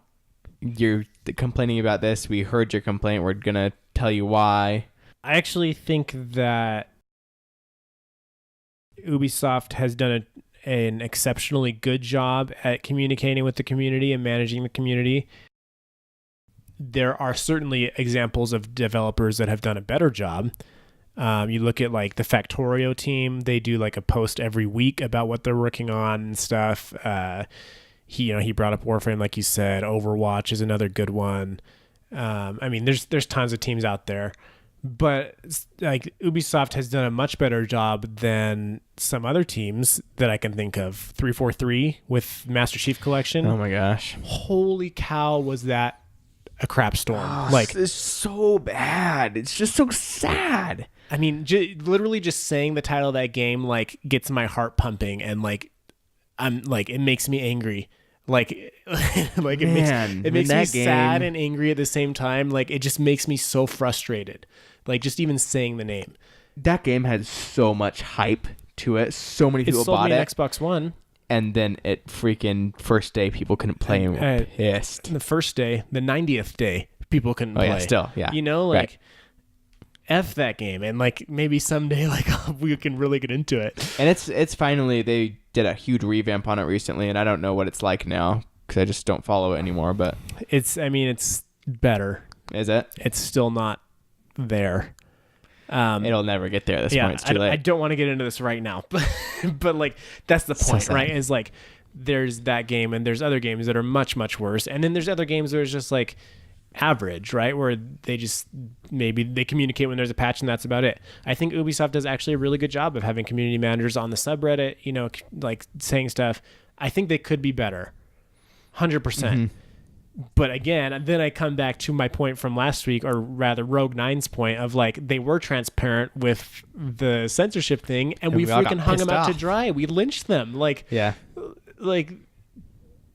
you stop. Like, you cannot, on the one hand, like completely eviscerate them for about a communication that they gave to us, and then on the other hand say, I need you to be more communicative and more transparent. Right? Like it's you cannot have that both ways. I've like at my job, I've been on the other side of that where like we were eviscerated for things because we were communicative, and like that's the fastest way to get the management of the company just to not talk about it. Right. For those of you like me that did not know the word eviscerate or exactly what it meant before Ryan just said it, it means to disembowel. Yes. Or to deprive someone of its essential content. You should log away. I think like I understood what it meant when you said it. I've heard it before, but I wasn't like, I'm not actually 100% sure what that word means. Did you even catch that Office reference I just made? No, I'm sorry. I was more talking about eviscerate. It's a pretty common saying. So all the evisceration needs to stop. Yeah, stop eviscerating. Yeah, that's basically his Reddit post. That wraps it all up, I think, in a pretty good way. Wait. I want to bring up one more thing. Ryan wants to bring up one more thing. He mentioned half of the DLC operators being OP or even game-breaking. No, good. I'm glad you mentioned this. I did want to talk about something with this. Some of these, I'm like, wait, what? Okay, Jackal, I have agreed for a long time that he's broken, but I did not know that other people considered that to be the case. Is that true? Do like high-ranked players consider Jackal to be broken? I think they consider him to be a game-breaking, like where like OP? That's not how the game should work, but I don't think they consider him OP. I think there's two different things. I think game-breaking is one thing and OP is another thing. Game-breaking is like... I think game-breaking is a more extreme version of OP. Yeah, I think it's just like Dokubi's phone. Like, it's just freaking annoying and it's stupid. It's game-breaking. Yeah. But OP, like, I don't know if she's fair. OP. That's fair. Vigil? Yeah, I'm... Vigil, number one, is super boring to play. And number two, how is he OP? Maybe his gun, his shotgun. He did have the shotgun that could shoot like across the map. It can shoot through plane and stuff. But like, I think that was a bug that was fixed pretty quickly. I don't remember if the plan was intended or a bug, but they did change it. I think it was a bug. One that I was interested about a lot. So he said he's plays 1,500 hours in Diamond and whatever. He mentioned Blitz on this list. Wait, hold on. Not the DLC list, but there was another one. He talked about the team Here we go, having to play Lion, against Dokkaebi, Blitz, Blackbeard, and an entry fragger. Yeah, so I was like, wait, Blitz? Like, I did not expect that to be in his people that are annoying. So I looked at like that chart of the Pro League or the Diamond and Platinum play, and Blitz is not like picked very often at all, and his win rate is not good in those ranks. It's actually pretty low on both sides. Yeah, I think he's just annoying more than anything. Like same as Lion, right? Like is Lion even winning that much? I had to pull it up again. I lost it. That's the point is like he's just annoying. Like it's not even that. Also, please stop telling people that Maestro is OP. Well, let's keep that on the DL, my man. Legion just got outed, but please let's keep Maestro on the DL. You're right. Lion is not picked super often, but he's good on the winning. Not like crazy. He's like on the line for winning. Yeah, a little over the line. But Blitz is so we spent like 40 minutes on this single Reddit post. Well, it was good. But it was very good. Let's quickly bust out our listener questions here because we also have another probably hour ahead of this that we haven't recorded yet. Can I mention one thing about the thing we don't want to talk about anymore? Yeah, I'm going to bring it up too, so you might as well. Okay, let's talk about it. So the censorship thing. First of all, I've come to the conclusion that none of us understand. None of us are lawyers, right? I don't think any of us understand well enough. Some of us might be. Oh yeah. Okay. Good point. I'm not, but some of us probably are. Yeah. People. Yes. Okay. Okay, but go ahead. Let me restate. Some people might be lawyers, but I think a lot of the people that are talking about it don't actually understand all the censorship laws in China or how it works the video game or how it works with like streaming the game or playing the game. I just don't think any of us really understand enough to be able to talk about it in a good way. And I think that's where the difference is. I think Ubisoft's legal team is behind this in a way where it's like they're telling them what they can and can't do, and they're just doing it. And I don't think I think their developers might not understand completely why. They might be like, well, we can just do this. And the legal team's like, no, you can't do that. Don't do that. Sure. I don't think that invalidates anybody's complaints. No, but I just don't think any of us really understand enough to be talking about it. 100% we don't know the whole situation, and none of us understands what it takes to get a product like this into China. Right. I think we can talk about it, but I think to start arguing in depth, I don't think anybody understands enough. That's probably fair. I just think we're having the wrong argument about it, to be honest, like in most cases. That as well. Also, disclaimer, I want to be clear. We're not okay with the communism in China and the censorship that happens in China. We just don't think it's as big of a deal as Siege as we're making it out to be. Yes. But we're not okay with communism. Or silly censorship. This is an allusion to an iTunes review we got that so good called us commie. What did it call us? Commie something. I don't know, but it was good. Censorship supporting commies or something like that. Fantastic review. Great review. I appreciated it very much. It made my night. Okay, let's get into some Twitter questions real quick. So, wait, did you have anything to talk about with that? You said you were going to bring it up. In this Twitter question. So we are at R6 Unrenowned. If you want to tweet at us, we encourage you to join the Discord because it seems like just a better way, quicker way to communicate these questions. But this is from at Justin Frazee on Twitter. He says, I'm an artist in the game industry. My educated guess on why Ubisoft isn't making 2 builds for the maps is the level of complexity in building and maintaining maps like the ones in Siege. They've already talked about even making small changes to a map takes a while because of things like lighting and sound propagation. If you had to do that, then go in and make all the sensor changes on top of that. Well, it's a lot of extra work for people who could be better spending their time doing something else. This is in contrast to the relative ease of just hiding certain gear from a region. Even if they choose to modify those gear pieces for the Chinese market, it's a much simpler change for an art pipeline than making changes to a map. Hope this is helpful. So that is super helpful. I think that's a great explanation. And that's the second artist that has responded to kind of what we were bringing up about this, saying like it's really not as simple as like it seems to be from your perspective. And it's basically like doubling or more the work that they have to put into it. And so it's a waste of resources that we could otherwise put towards supporting the game and fixing the bugs, right? Right. And there is the argument out there that, well, if they're like making extra money in China, then why can't they put those resources toward, the extra work to do the maps differently or whatever? But I would argue, like, well, if they're making the extra money in China, I'd rather have them have those extra resources to put back into the core game. Like, I don't want them to spend the extra money they got from China on fixing stuff for China. Let them fix stuff for me, right? Like, let them fix the core game for us. Right. Dang, I had a point and the train just totally switched tracks on me. I think it exploded. That's okay. Oh, no, it came back. Train Here came back. Didn't Train's in the station. Choo choo. Funny, actually. There's this post on the sub that actually was, in a way, slightly not pro censorship, but slightly like less attacking it and more just like, actually, this kind of is okay. Mm-hmm. And I think it was just light enough that it kind of picked up a little bit of traction. So the post is it's just thoughts. That's the title of the post. Is thoughts ? If I can pull up the freaking thing there. So it's two people talking on Twitter. And someone says, wait, we had to pay now to have her wearing face paint, talking about Cabrera. Someone replies, she always has face paint. The person replies again, what about the school issue with Chinese censorship?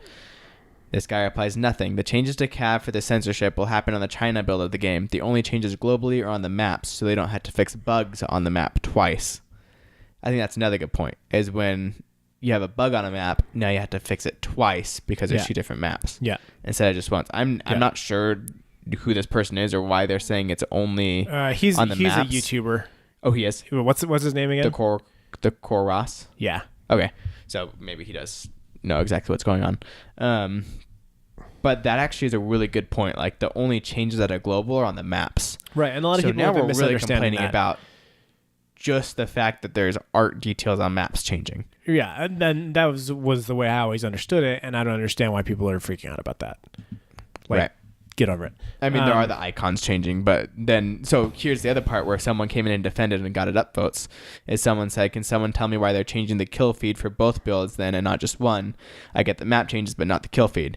And then someone replies to that, says, pretty sure it's because they want to show Pro League in China. It explains why some changes are only for them and the others are global. Yep. And there we go. Like, yes, very good comment. Very well thought out. And people are understanding. I think people are starting to understand a little more now what it actually was and what it wasn't intended to be. Yeah.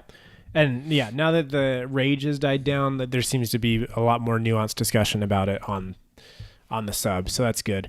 But I mean, between this Justin Frazee guy, the other artist that sort of brought this up, and then, Ubisoft's team, by the mouth of three witnesses, we have it now that, like, it's just not that easy, and it makes more sense technically to do it this way. And so, like, I'm inclined to believe that and just, like, be okay with it because I'm not the expert, and also it doesn't matter. Yeah, I don't know. It doesn't freaking matter. That's the biggest thing. And that's not saying that communism is okay or that we're pro-censorship commies. No. But again, just that it's not a big deal. But again, if you're that much against supporting anything from communist regimes, throw out your iPhone. Yeah. Seriously. Don't support anything from China. You have so much stuff in your house or wherever you're living or what you're holding in your hand that is made in China. Yeah. Half the stuff in the United States is made in China, or in any country probably is made in China. Because they have, I mean, it's kind of great. It's not great, but they have communism where work is cheap and we get a bunch of stuff for cheap because it's cheap for them to make it. So. Okay, let's get into our Discord questions. Again, if you want to join our Discord, you can do so through the show notes or on our Twitter page. We have it listed there. It's a great community now. Like 40 some people strong. Awesome. So Will She Kebab, thank you for all your questions, my man. He says, what do you guys think of a Tachanka rework where his gadget is completely changed and instead he can put down a helmet pack similar to Rook's? The helmets you'd pick up would probably be overpowered as they stop the one-shot headshot kill, but instead put you immediately into DB&O. He would be the same other than his gadget. So I think this is definitely interesting. And someone else comes in and talks about a big part of Siege of the headshots, which is completely true. You take out that mechanic that is changing Siege completely, and he would be the defender picked all the time. Tachanka would have a 100% pick rate. Correct. And Doc would be alongside with him with another 100% pick rate. And then, he says, imagine the Tachanka, Rook, and Doc combo. They would all be picked all the time. I would love it. It would be cool if like Glaz, like it wouldn't matter with Glaz. Glaz would kill him. Our team on defense would be Rook, me, Tachanka, one of the other guys, Doc, you, Legion Taylor, and some other trapper or something silly. Or maybe I'd be Maestro and AG would be Rook. And that would just be the most toxic defense team ever. It would suck. Oh, it would be so bad. Okay, I think it's interesting. Definitely an interesting thought. And I think Tachanka needs to be reworked, obviously. But I think that's just it would never happen. Siege completely, yeah. It's too OP. People already complain about Blackbeard. That's one person that can block headshots for like 3 or 4 bullets. Right. Like, I mean, the whole team being unkillable by headshot people would lose their crap. Yeah. This will not happen. I think good thinking though. Another kind of comment is from Steel Switch. Says Vigil should be an attacker. He is crappy on defense. Now that would change completely Vigil, and actually would make him more viable. I agree. I think he would be a good attacker. Cameras seem to be more. I mean, drones are a big deal. But it's just not. I don't feel like it's often where his gadget's like actually like, oh, this is useful. Yeah, I mean, maybe it's just that we're just not at the right level. Also possible. But, I mean, even in the... I think Vigil's just lame. Even in the high levels of the game, he's... I mean, still... He has higher pick rate, but his win rate's not awesome. His pick rate's barely above the line. I just think there's so many better operators. And he's not that fun to play, but I feel like on attacking, he would be a lot more fun to play. Mm-hmm. Yeah, I agree. So that'd be interesting. So there you go. You freaking take Vigil, who's in... Oh, no. Never mind. No, because Castle has to be an attacker. Good job. They both go into attacking. Yes. Man, I want that so badly now. That'd be so good. It'd be so interesting. Okay, TL Bear says, what do you guys think about client-side issues in the game, like dead bodies that are on a hatch and therefore can't be breached, wooden parts of windows on maps like Cafe where you can hardly see through, and the worst offender, in my opinion, barricades which break? Yeah, this is a problem. This I actually think is more of a problem than stuff like the hit reg issues and stuff, because this is every single time. Right. That, I mean, the hatch on the body's not every time, but like... bodies being in certain places on some people's screens, like blocking your view, but not blocking someone else's view. Yeah. Barricades is a huge one. The other day, I got killed because a barricade for me was up on my screen, and I was like around a corner, and Ella just vaulted over it and didn't make a noise because on her screen it was down, and she killed me, and then she just vaulted right through the barricade. So I watched the kill cam, and on my kill cam it shows her go through the barricade and kill me and then go back through it. Yep. But on her screen the barricade was gone. Yeah. So it was like, that really sucks. And the barricade all the time, the pieces like be in the way on your screen but not on someone else's screen, so you think you're hiding but you're not hiding. And it sucks. Yeah. The other thing is like the window debris, like the little white wood pieces that fall to the bottom of the window. Yes. Like those need to go. They're just annoying. Oh, it's so bad. It's so bad. Yeah. Like it just needs to fall through the map. And this is what TL Bear says. It should fall through the map. And then I think the barricade stuff too. Like the barricades shouldn't get stuck in, when you pop it and it just gets stuck in there. It should just every single time it should fall out and particles should just fall through the map. Just go away. Like even if it just like did the little thing where it sort of just like shrinks to nothing. Yeah. Like I'd be fine with that. Obviously it doesn't look amazing, but I don't care. It's like we've been playing this game, The Forest, recently, and there's just some things in the game that it does that it's just like player comfort and just nice. Like obviously it's not realistic. So for example, every time you light a fire, you just take your handheld like cigarette lighter and put it over the fire and it lights it. Like perfect, nice fire for you. Yeah. And it's great. It's not like you have to get wood every single time. You have to like sit there and like try to fiddle with it to get it to light. It's just that simple little thing. Yep. And like it doesn't make sense, but it's nice because it's a video game. I'm just trying to have fun. Yes. So it'd be nice if and this relates in some way, I guess. I like fun. If in Siege, if it were to just stuff would just work for you and just kind of go away and not have to be super realistic. Yeah. I'm not sure how much of this they can really push onto the server rather than the client, because the whole point of putting it on the client is to reduce the load on the server, and that's kind of a big deal. Right, which fixes the problem. I think okay, if it's on the client side, just having it where it just completely disappears is totally fine. Let's just do that. Yep. But then you have some things like the barricade being open or closed that needs to be server side. Like that needs to be, or just needs the bug needs to be fixed. Yeah. On both sides, that needs to be 100% of the time fixed, where both players can see it's either off or on. Yeah. There's nothing worse than somebody who can see through a closed barricade. Right. Critch asks, what sort of breach counters would you like to see in the future? Hard breach he's talking about. I have zero ideas, so I can't really say much, but I'm surprised they went with the whole electricity thing again. Yeah, I mean, I guess I'm not that surprised about the electricity. I think it's a good mechanic to allow to hit the trapdoors and stuff. And we're still, while we're talking about this, we don't really know exactly how that's going to work yet. We're assuming it's going to work like Bandit, right? Which I think is a good assumption, but we still don't really know if that's exactly what it's doing. I think it is, but yeah, I think this is a really good question. Is what other counters are there to hard breachers? I mean, it's basically mute, Bandit, and now Kaid, right? Like that's going to be it. What other sorts would I like to see? Like, I don't know. I just don't think that piece of the game is as interesting to me, so I just don't really think about that kind of stuff as much. Did we have any operator ideas that were like that when we did our... I mean, we had the shrapnel guy that shot the thing through the wall. Yeah, but that was offense. But that was like to breach. Yeah.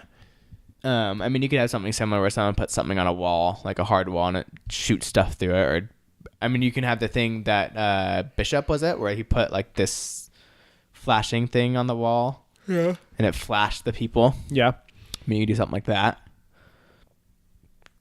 I guess it'd be kind of cool if you could sort of booby trap reinforcements. I was just thinking that, like, while they're putting something up. If somebody could put some, I don't know, like little homing missiles or something. I don't know. Like, you could have someone with some, like...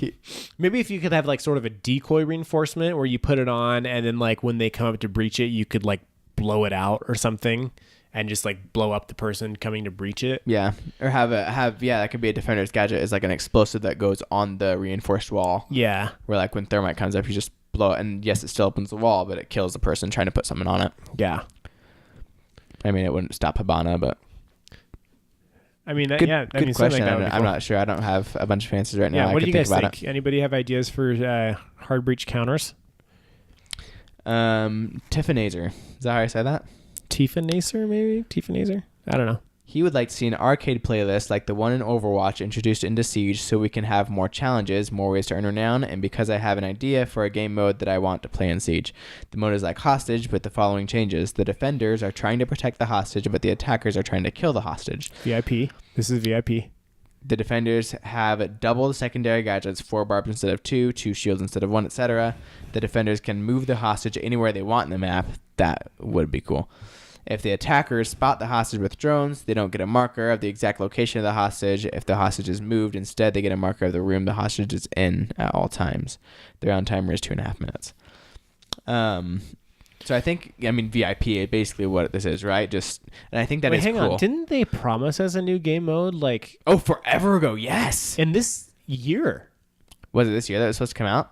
I think keep talking. I'm going to look this up. I'm pretty sure this year we might be getting a game mode announcement on Sunday. That would be freaking nuts. So VIP is a game type. I can't really think of what game it's in. Is that in 007? Anyway, VIP, it's in a lot of games.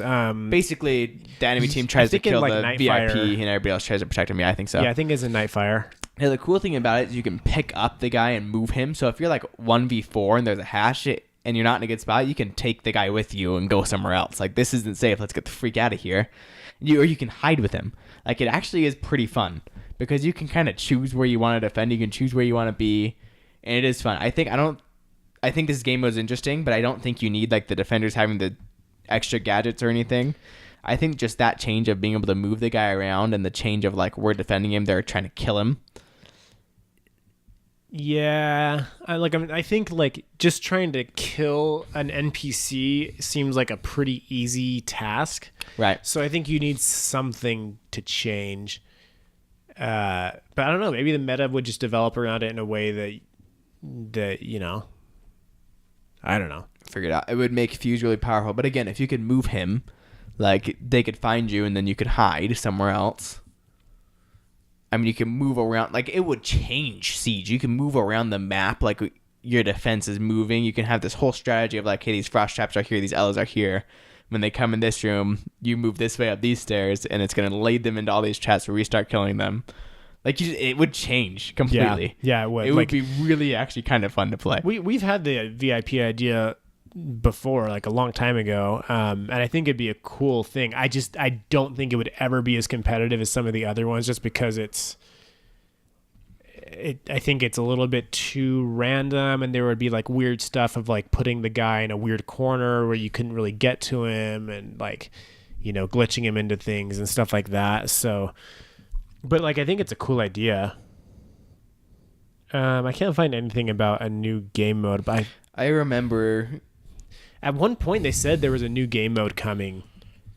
I feel like it was like at the beginning of Siege, when they announced Siege, there was going to be a new game mode along with like the maps and stuff that they're releasing. Yeah, we're probably moving away from that now, like especially with like the Pro League being all bomb.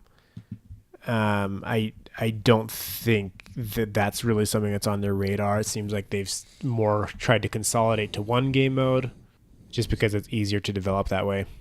But no, I like your idea, Tifa Nazer. I think that'd be cool. TL Bear, what's your guys' opinion on the metal bars on stairs and the way you cannot shoot through them? I think they should not be blocking the bullets. That one's kind of a tough one. I'm trying to think of what he's talking about. Just like metal hand railings that block bullets.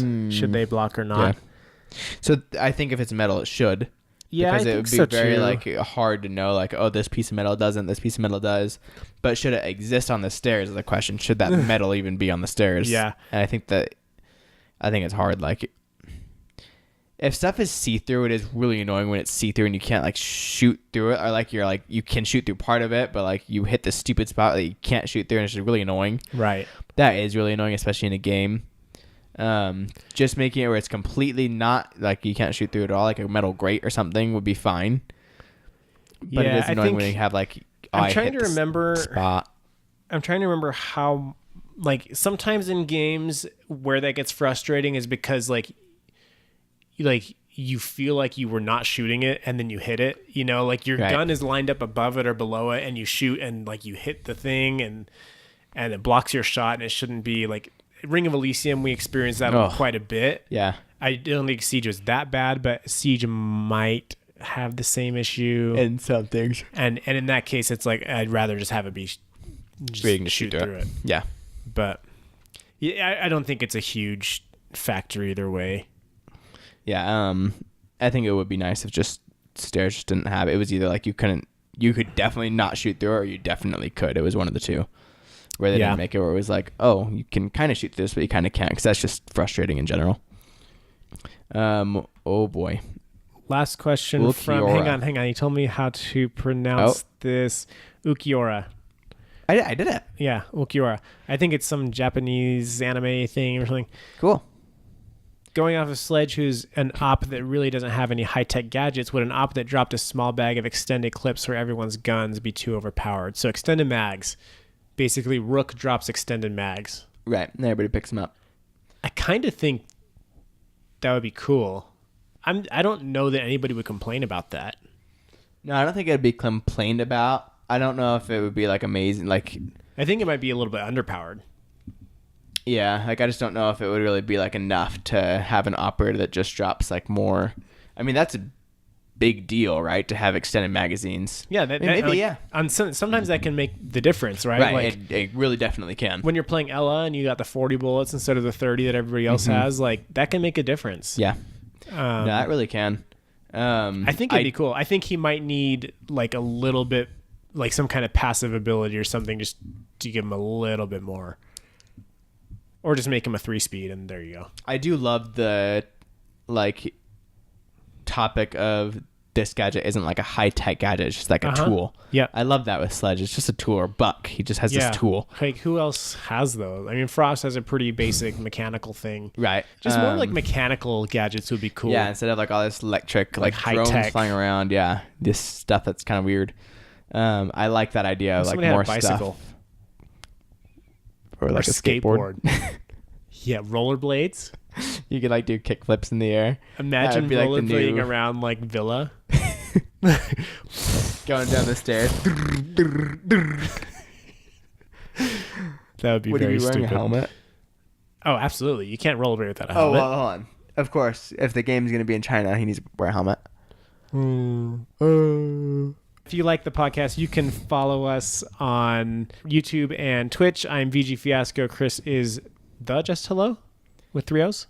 Or On no, YouTube? Just Hello with 3 O's. Yeah, I did used to be. Did I ever tell you why I did that? Yes. So on YouTube, I had my name used to be. we don't need to go. Yeah, we do. No, my name. we don't. Okay, my name used to be The Just Hello, but one of my friends took the name Just Hello as like a joke, and so I had to change my name to The Just Hello on YouTube. But now I finally changed it because he changed his username, so now my username on YouTube is Just Hello. Play that at quarter speed and you'll understand what he said. Thanks for listening. Catch you guys next time. Okay, let's go play Forest.